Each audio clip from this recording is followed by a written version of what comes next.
Hello, Adulting with ADHD family.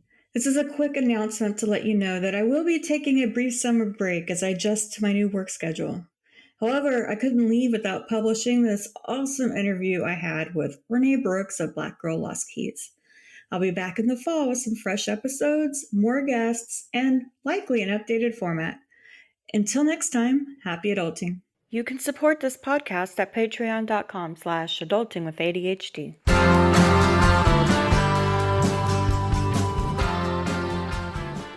This is the Adulting with ADHD podcast, self-empowerment for women with ADHD.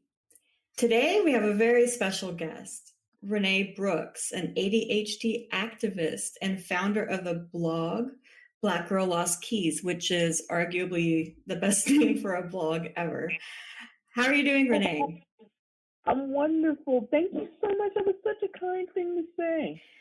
Yeah, I found you on Twitter and immediately was like, wow, who's this? And loved all your tweets. And I just had to interview you. So thank you so much for being here today. Oh, it's a pleasure. Really, thank you very much for having me on. It's always wonderful to connect with new people in the ADHD world. So, yeah, I want to hear a little bit of your backstory. How old were you when you were diagnosed, and what was that like? I was diagnosed with ADHD 3 times. Once when I was 7, once when I was 11, and at 25, I was diagnosed and given actual treatment for it. Okay. Before then, the school was testing me without my mother's permission, and it looked very shifty, and they kept trying to push for her to put me on medication. And of course, the education that we have about ADHD really wasn't out there at that time. Do you remember in the 90s when the big scare tactic was they're trying to dose up your kids? I was one of the casualties of that. Yeah, what was it like being treated for the first time? It was like having mental clarity for the first time ever in my life. It just felt like somebody turned my brain on, and it made sense to me why so many things hadn't worked out before. Totally. And then, of course, there's the sadness of, gee, a lot of things might have worked out for me. Did you seek treatment on your own or when you were 25? Oh, definitely on my own. Was your family understanding or skeptical or? I think my mom was very skeptical at first, but once I started doing it, there was no denying this is what the issue was. Wow. Like once she saw me being able to be a more successful version of myself, it was undeniable that this was what the problem actually was. And lo and behold, it turns out that my mother has ADHD, and she was diagnosed with it after I was. Yeah, I saw that video you shared on Twitter. That was a really cool project. How long ago was she diagnosed? Maybe about a year and a half ago. Year and a half ago? Okay. Yep. So now she's experiencing what you got to experience. How has having ADHD, how has it impacted your relationships before and after treatment? Was there any sort of shift? I think that I'm a better friend and person because of it. So that would be the main shift. When you're not under all the stress from untreated ADHD, you do tend to be a much easier person to deal around, but I think that's par for the course. I shared the same experience. I'm better at keeping up with people now and totally agree. When did you start your blog? 2015. Oh, that was the year I was diagnosed. Wow. Tell me about how that got started and what that's all about. So I was out looking to find more people speaking about what the Black experience with ADHD was like, and there wasn't anything. So I decided that I would create that thing that I wanted to see.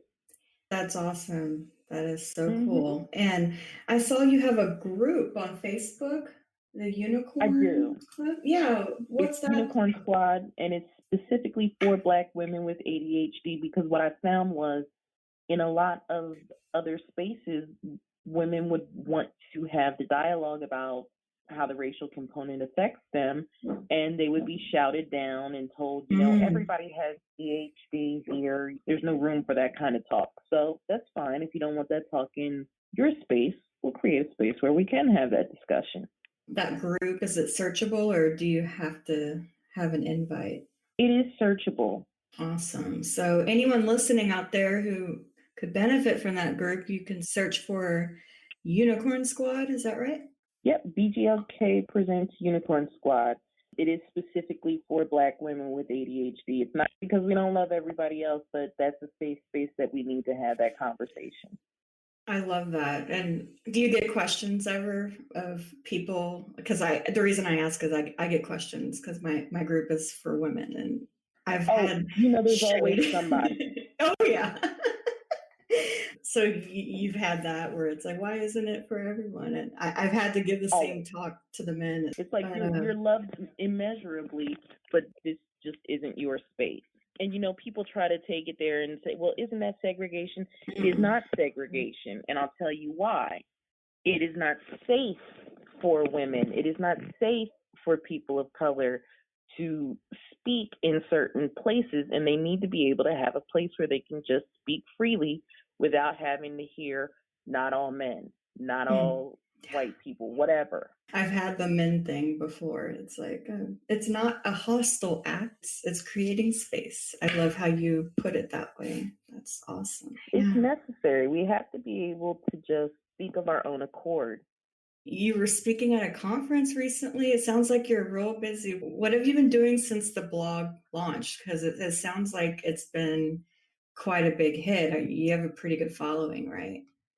I do. I can't complain. I get to go a little bit of everywhere. I've written for Attitude magazine. I've been featured in Kaleidoscope Society. Attitude actually named me, God, don't let me get it wrong. Now I gotta look it up because I am gonna get it wrong. I can feel myself getting ready to say it wrong. Now I'm gonna have to go to Attitude's website to get you the exact whatever it was that they called me. There we go. 5 women with ADHD who are changing the conversation.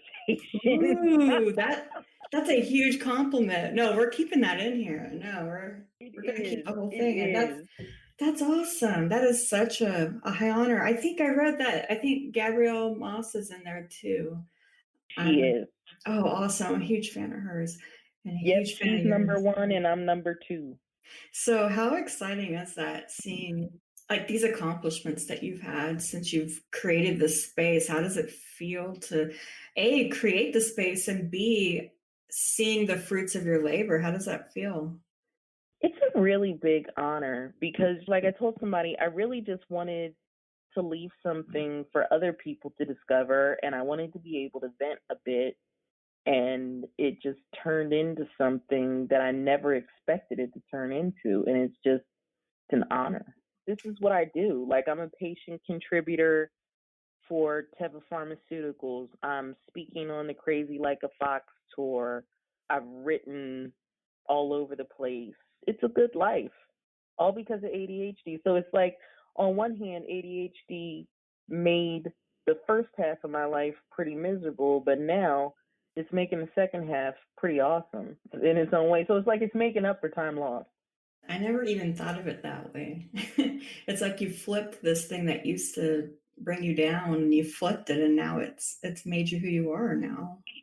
ADHD for some people is a huge gift, and for others it's not. And by the way, I fall into the latter category. I'm not a fan of calling ADHD a gift. And I'm not knocking anybody who, I think a lot of people see that as a coping mechanism for themselves, and I would never want to take that away from them. But for me, that does not work. I feel like it causes entirely too many issues in my life to make it seem as though there would ever be any benefit to having it. I don't know where I land on that. I like it, but I like it when people use it like that, but I don't know that I believe that for myself either. And I've seen people come right out and say, no, it's not. It's not a gift. It's a curse, like, stop calling it a gift, So yeah, I totally relate to that. And I didn't realize how much mindset had to do with it. And it's really interesting. Like, even the idea of creating space, it's like that the whole mindset that you are worthy of having this space created for you, and that it's not a deficiency on your part. It's not like there's something wrong with you. It's like finding everyone else on Twitter. Let's talk about the Twitter community for a minute. That is one hell of a community that's popped up.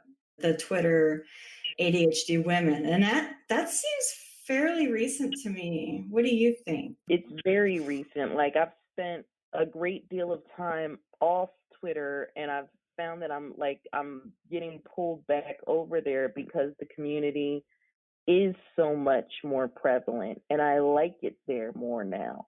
It feels good.